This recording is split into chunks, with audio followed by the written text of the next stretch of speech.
Tu le disais, on a une petite chronique de Rive autour du Vendée Globe. Je crois même qu'on a carrément un petit jingle pour nous parler du Vendée Globe. Là, je pense que le sujet est parfaitement lancé.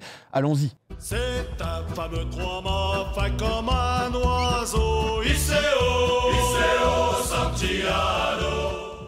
Elle est pas magnifique celle-là quand même. Il vient nous parler du Vendée Globe. Choc bar. Ah ça.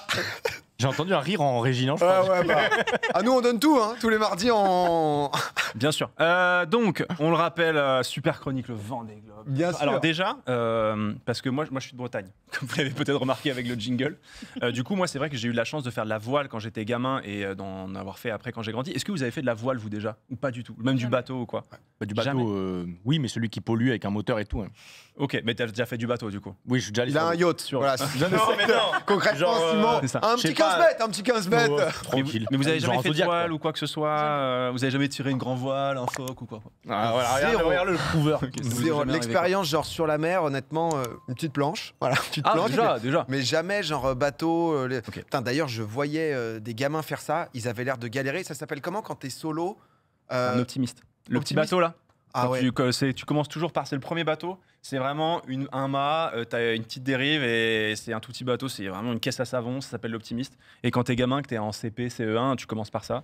Il y a un jeu de mots dans le fait que c'est le truc le plus galère du monde et ils l'ont appelé l'optimiste. Je sais pas, bon courage, je sais pas du tu vois. tout, mais c'est vrai que ça s'appelle un optimiste. Et Ok. après, quand tu grandis, tu fais un catamaran, donc c'est avec deux coques et t'as une grande voile, enfin bref. Et donc, mais alors du coup, c'est rigolo parce que c'est vrai que moi, pour le coup, la voile, c'est un truc que je suis bercé dedans depuis que je suis gamin. Et la plus grande course de voile en vrai au monde, elle va commencer, qui a lieu tous les 4 ans et qui va commencer donc ce dimanche, je vous le disais, c'est le Vendée Globe. Le Vendée Globe, donc c'est l'Everest des mers, c'est le Kaizen, si vous voulez. Oh là là. Chacun son Everest. Merci pour les références, que là les gens demandaient, mais je ne comprends plus rien. Non mais du coup le Vendée Globe c'est une course en solitaire qui va se disputer sur chacun est sur son bateau, c'est sur la classe IMOCA, donc c'est des bateaux dits monocoques, donc t'as qu'une seule coque, ils font 18 mètres de long et il y a 40 skippers qui vont s'élancer des Sables d'Olonne en Vendée, donc c'est sur ce genre de bateau que vous voyez, et ils vont s'embarquer pour à peu près 90 jours de mer pour tenter de faire un tour du monde en solitaire sans escale et sans assistance. L'idée c'est du coup de passer au niveau du Cap de Bonne-Espérance, on descend l'Atlantique, Cap de Bonne-Espérance, océan Indien, ensuite il y a le Cap Horn et ensuite on remonte l'Atlantique et ensuite on essaie de remporter le Vendée Globe. C'est une aventure incroyable, une aventure humaine de fou. C'est la 10e édition. Il y a 40 participants, donc ça n'a jamais autant de participants. Tout le monde peut s'inscrire entre guillemets, genre il faut... Non, parce qu'il faut quand même que tu puisses avoir un bateau déjà.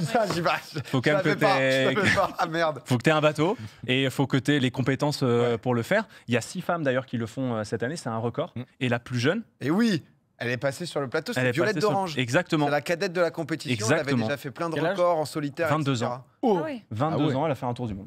Ah ouais, Et la ça, vache. c'est assez ouf. J'avoue, c'est stylé. Ah ouais, elle était géniale, elle était venue, mais je crois que c'était... je sais pas. Ah bah voilà, on a des images, ça date. Hein. Exact. Mais elle était venue nous parler de ça, Violette, et là j'ai vu qu'elle était au départ du Vendée Globe, ce qui est exceptionnel. Et, Non, parce que rien que faire un départ du Vendée Ouais. Globe, c'est fou. c'est déjà que t'as atteint un niveau où t'es serein, quoi. Parce que tu vas faire un tour du monde solo, tu vois. Et la proportion de personnes qui arrivent au bout, J'avais posé la T'as question. quand même une grosse proportion qui arrive au bout. Mais en fait, ce qui est bien dans cette course, c'est que la course au large, c'est une spécialité française déjà, mais en fait, il peut tout arriver. C'est-à-dire que tu peux être favori de la course, tu peux taper ce qu'on appelle un OVNI, donc c'est un objet flottant non identifié. Ça peut être un cétacé, ça peut être... L'OVNI, là, un peu, Ça s'appelle un OVNI. Mais en fait, tout peut se passer en fait, dans la course au large. Donc, en fait, tu peux casser, mais en fait, ça dépend beaucoup. Mais en général, la majorité quand même arrive à boucler. Maintenant, c'est la vitesse avec laquelle tu vas réussir. Et Parce que si tu casses quelque chose, tu es obligé de t'arrêter, Ouais. de ralentir et tout ça. Quoi. Combien de temps à peu près 90 jours à peu près pour Ok. faire le tour du monde avec cette classe de bateaux, les IMOCA. Et d'ailleurs, j'ai eu la chance d'aller sur un bateau puisque je suis allé au Sable d'Olonne où sera donné dimanche le départ. Je suis allé voir le skipper de la Micaline. Oh là là, les stands de la Micaline. Effectivement, je suis allé voir Arnaud Boissière qui va participer à son 5e Vendée Globe. Putain, parce que- C'est son 5e Vendée Globe. chaque bateau a un gros sponsor, c'est ça? Exactement. Ok. Et donc la Micaline, qui est notre sponsor évidemment du jour évidemment et qu'on salue. Bien sûr, on adore les cookies. Et donc ça fait 10 ans qu'ils sont partenaires avec Arnaud et Arnaud va faire son 5e Vendée Globe. Et donc j'ai posé une question très importante. Qu'est-ce que Arnaud retient de ses 4 premiers tours du monde déjà et de ses Vendée Globe? J'ai appris en tout cas, c'est que la Terre est pas plate. La Terre n'est pas plate. C'est ça, déjà, c'est important. Déjà, c'est fort. Déjà, c'est fort le message qu'il a décidé d'envoyer à ce moment-là. Au troisième, Arnaud, il nous l'a dit. Hein. Ouais, c'est important ce que nous a dit Arnaud. Donc voilà. Donc la Terre n'est pas plate. Déjà, ça nous permet. Lui, au moins, il le sait. Il a fait le tour du monde. Il peut nous le confirmer et ça fait plaisir. Mais comme je le disais, non. Ce que j'avais envie de discuter aussi avec lui, c'était parce que on se rend pas tout à fait compte, mais la course au large, c'est comme de la Formule 1. C'est-à-dire que c'est des écuries. Il y a des ingénieurs qui bossent sur les bateaux. Il y a pas de, c'est pas le même bateau pour chacun. Il y a des critères, c'est une classification qu'il faut respecter avec la taille du mât, etc. Mais mais chacun peut amener ses petites améliorations, que ce soit dans le confort de vie, mais aussi pour aller un petit peu plus vite sur l'eau. Et donc j'ai posé justement la question à Arnaud, comment est-ce que lui a vu depuis sa première édition en 2007, évoluer le Vendée Globe, comment est-ce qu'il a vu tout ça changer? 2008, on était quand même 30 au départ, il y avait 4 grosses équipes. Là aujourd'hui, on est 40 au départ, il y a 15 grosses équipes. En 2008, une grosse équipe c'était 8, c'est ce qu'on est aujourd'hui, les grosses équipes sont 25. Ce qui a changé, c'est la technologie aussi, et c'est vraiment la vie, hein. C'est ça qu'il fallait de plus en plus vite les bateaux. On n'a pas une forme de feuille définie, tous les bateaux du Vendée Globe ont des feuilles un petit peu différentes. Ça prouve qu'il n'y a pas de formule miracle encore. Ouais. Alors, Arnaud a été jump cuté. Arnaud a été jump cut. Bravo en tout cas. On n'a pas le temps. Le monteur TikTok de la Papone n'avait pas le temps. On m'a dit à 2 secondes d'attention, donc si vous voulez, restez là, s'il vous plaît, d'accord. Faut aller vite. Non, mais Arnaud pour le coup est vraiment adorable. Il est trop gentil, il est trop touchant. Tu vois, il me parlait aussi de son, parce qu'il laisse aussi sa famille, tu vois, pendant 90 jours et donc et ses enfants. Donc on a beaucoup parlé lui et moi. Mais non, là il parle donc des foils. Alors les foils, qu'est-ce que c'est? C'est l'une des grosses inventions de ces dernières années dans le monde de la navigation. On va vous remettre des images. Ce sont des appendices en fait qui se trouvent sur dessous la coque, on va dire, et en fait qui sont comme des ailes pour les bateaux et qui permettent en fait aux bateaux, si les conditions le permettent, de s'envoler. Et en fait en gros, tu tiens plus que sur les petites lames carbone, on la voit sur le côté là. Ah ouais.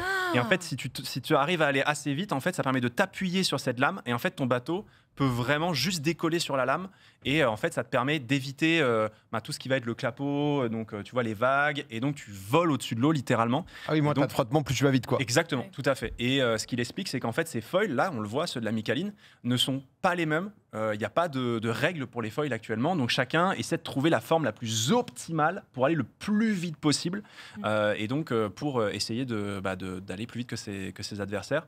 Donc c'est toutes ces petites technologies. Ouais, et justement, c'est là on parlait un peu d'ingénierie comme en Formule 1. Et chacun essaie de trouver un petit peu ses foils. Chacun essaie de voir un peu comment ça se passe au niveau de la concurrence, qui fait quoi. Il y a des transats qui se passent avant, des courses, donc on voit qui est rapide. Et donc on verra pour ce qui est de Arnaud pour le Vendée. Je savais pas que c'était tous les 4 ans, parce que Vendée Globe, de loin, t'en entends toujours parler, etc. Mais j'avoue que je pensais... Je savais pas du tout. Si, c'est tous les 4 ans parce que c'est quand même un gros projet. Ça demande quand même beaucoup d'argent de pouvoir mettre un bateau comme ça à l'eau. C'est plusieurs millions d'euros. Il faut payer une équipe aussi. Tu vois, il disait maintenant dans les grosses écuries, il y a 25 personnes. C'est énorme qui travaillent, après pas tout le temps, mais tu vois, de manière, pendant 4 ans, ils vont travailler sur le bateau, l'améliorer, faire des tests. Par exemple, Arnaud, ce qui s'est passé, par exemple, c'est qu'au moment où on est allé au Sable d'Olonne, 2 jours avant qu'on tourne, le bateau s'est fait percuter par un bateau de pêche au port. La flemme. Et donc là, t'imagines, il a failli perdre son bateau, genre à 1 mois de la course. Et heureusement, il y a pas mal de soutien entre les marins. Du coup, il y avait la pièce qui était cassée, qui était exactement la même sur un autre bateau. Du coup, ils ont pu la mouler et la réparer. Mais tu sais, il peut se passer tellement de choses. Enfin, c'est hyper chaud. J'ai 2 questions. C'est Micaline, donc boulangerie, etc., de nourriture. Est-ce qu'ils embarquent toute la bouffe avant de partir, ou est-ce qu'ils se font ravitailler en cours de route? Sans assistance, donc tu embarques tout. Ah, okay. Donc ils mangent du lyophilisé. Ouais, exactement. Et peut-être qu'il y a des images de l'intérieur, mais ils vivent vraiment dans un tout petit périmètre. Pour dormir aussi, ils dorment très peu, ils dorment 3 heures, tu vois. Ils ont des pilotes automatiques, mais s'il se passe quelque chose dans le bateau, c'est toi qui dois enlever. Enfin, ça change pas les voiles, ça va pas non plus te faire des miracles. Ça t'aide un petit peu, ça te permet de te reposer, mais ils ont vraiment, tu vois, c'est assez chaud. Et le prix, tu disais, c'est une montre de luxe? Ah non, ça c'est pour Virtua Regatta. Ah oui, pardon, je me suis trompé. Rien à voir. C'est pour Virtua Regatta. Non, je sais pas ce qu'ils gagnent. Ils doivent gagner de l'argent, tu vois, mais clairement les mecs le font pas pour ça. Le Vendée Globe, c'est la course la plus mythique. Donc ça, c'est son poste de pilotage, par exemple. Et donc, tu vois, il est dans cette banquette et en fait, la taille de son cockpit. C'est bien toi avec ton 1m93. Ah, je suis bien. Là, j'étais dans mon élément. Et en fait, si tu veux, c'est, on va dire, c'est une grande salle de bain. L'espace de vie qu'il a pendant 90 jours. Ouais, d'ailleurs, te doucher. Et bah tu te débrouilles. Je crois que tu te laves pas trop. Hein. Ouais, c'est pas l'ambiance. L'odeur. Non, mais tu as des systèmes aussi pour, on va dire, désaliniser l'eau et ce genre de choses. Donc ça, ils peuvent. Et ils ont beaucoup lyophilisé pour manger. Ce qui était trop mignon aussi, c'est que Arnaud, il s'était mis d'accord avec sa femme. Qu'est-ce qu'il mangerait le 25 décembre Parce que du coup, ils seront en mer. Ils sont en mode, ok, moi je vais manger ça, du coup, je vais manger la même chose que toi le 25 décembre. Et du coup, ça leur permet de garder contact, etc. Est-ce que tu as téléphone satellite et tout ou... Alors là, ça commence à s'améliorer parce que, alors je sais pas si c'est le cas pour Arnaud, mais je sais que certains bateaux commencent à mettre Starlink. Et donc, du coup, Starlink, ça permet quand même, alors pas partout, notamment dans les mers du Sud, dans l'océan Indien, ça permet pas d'être connecté, mais ça a quand même grandement amélioré la connexion. Il faut pouvoir quand même s'envoyer 100 jours solo quand même. Alors, t'es sur les mers et tout, en plus, quoi. Mais déjà, 100 jours juste à t'occuper, à être. C'est la question que je lui ai posée. C'est une très bonne transition. Qu'est-ce qu'il a appris sur lui, tu vois, pendant ses 4 premiers Vendée Globe? Des fois, tu pleures de désespoir, des fois, tu pleures de joie pour rien. Des fois, tu pleures parce que t'es bien. J'ai l'impression qu'on est plus, il y a plus de pudeur. Comme on est tout seul aussi, on est face aux éléments. Moi, j'aime bien de partager mes émotions, quelles qu'elles soient. Et j'apprends aussi que c'est pas parce que tu es un garçon et que tu es adulte qu'il n'y a pas de honte de pleurer, il n'y a pas de honte d'avoir des doutes, il n'y a pas de honte d'avoir des moments de joie pour rien. Il y a des petits bonheurs qui font que des fois, tu es heureux pendant un moment. Et je trouve que le Vendée Globe, c'est ça aussi. Se retrouver tout seul, intellectuellement, c'est hyper épanouissant. Ça a l'air d'être... je me souviens, Violette, quand nous en avait parlé, elle n'avait pas fait le Vendée Globe et tout, mais c'est vrai que c'est des expériences, tu sens que... Ouais, parce que en fait... introspection, quoi, aussi. Ouais, et puis c'est dur parce que, comme il disait, il y a des fois où, il y a rien peut te faire vriller, quoi, tu vois. Et puis, on se rend pas compte, mais le bruit qu'il y a à l'intérieur, quand tu es dans une mer démontée où tu essaies d'aller vite malgré tout, il y a un bruit, c'est terrible. Les cordes qui claquent, les voiles aussi. Et tu te dis, mais est-ce que je vais tenir? Mais il faut aller au bout et il faut essayer d'aller le plus vite possible. Moi, ça m'angoisse. Mon king, c'est un peu de regarder les vidéos TikTok où tu as les gens, ils louent des bateaux et en fait, ils se retrouvent avec des grosses vagues et les bateaux, ils se renversent. Ah, toi, c'est la mauvaise fin que tu veux, c'est Non, mais parce que tu sens que c'est des gens, tu sais, c'est un peu des kékés, tu vois, genre ils maîtrisent pas trop, ils mettent trop de vitesse ou ils n'ont pas l'habitude, tu vois, c'est pas des le vrais même skippers, ultra quoi. connu des meufs voilà. et du mec. Il est un peu trop violent. Il est un peu trop. J'aime bien les grosses vagues. Alors, tu vois, pour le coup, ça arrive que certains se retournent pendant la course. C'est arrivé lors de la dernière édition. Et donc, quand c'est comme ça, notamment quand on est dans le sud de l'océan Indien, pas trop loin de l'Antarctique, en fait, c'est du coup les concurrents qui sont déroutés pour aller aider justement les autres concurrents. C'était le cas de Jean Le Cam qui était allé aider un autre concurrent justement pour lui prêter main forte parce que c'était lui qui était le plus à même de l'aider. Et parfois, ça se joue à pas grand chose. Tu vois, il y en a qui sont perdus en mer pendant le Vendée Globe, littéralement, des gens qui ont disparu. Je crois que c'est un peu les histoires. Moi, je me souviens, Vendée Globe, c'était beaucoup tout le sport quand j'étais petit. Ouais. Et du coup, ça t'informait un peu sur tout, et notamment Vendée Globe. Ouais, je sais pas si c'est sur le Vendée Globe ou d'autres courses, mais avec. Ouais, t'as des disparitions aussi qui ça rigole pas, quoi. C'est la mer. Et tu vois, par exemple, l'un des plus grands skippers de tous les temps qui s'appelle Eric Tabarly est disparu en mer, par exemple. Tu vois, donc. J'avais vu une vidéo de je sais plus qui. Je me demande, c'est pas François Calvier qui avait fait un truc, je crois, sur un mec qui avait triché. Ou je sais pas si c'est le Vendée Globe, mais en gros, à l'époque où c'était pas trop suivi par GPS et tout, le gars avait mytho sur ses coordonnées, etc. Et en fait, il avait fait demi-tour en chemin.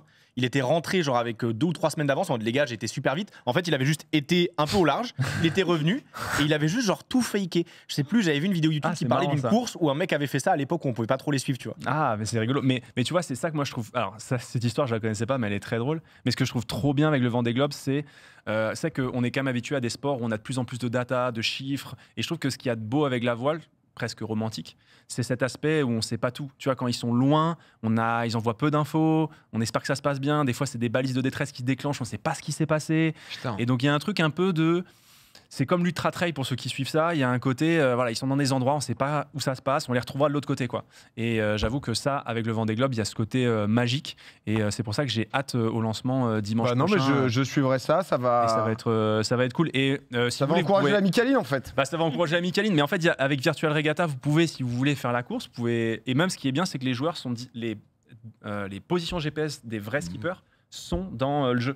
Donc du coup, tu peux comparer si t'as les toi ton choix, etc. Exactement. Alors nous, il n'y a pas le risque de casser. Tu peux pas casser ton bateau sur Virtual Regatta. Eux, des fois, sur certains gros temps, ils peuvent pas se permettre d'aller dans une grosse dépression parce que sinon, ils se disent, je peux aller plus vite, mais il y a 50% de chances que mon bateau casse, quoi. Ça va être une journée de merde. Donc, mais du coup, c'est super intéressant pour ça. Mais moi, j'avoue que ça me passionne. Bah Rive, merci beaucoup de nous partager ta passion. C'est vrai que c'est un peu les gens qui suivaient. J'essaye, mais c'est vrai que la voile.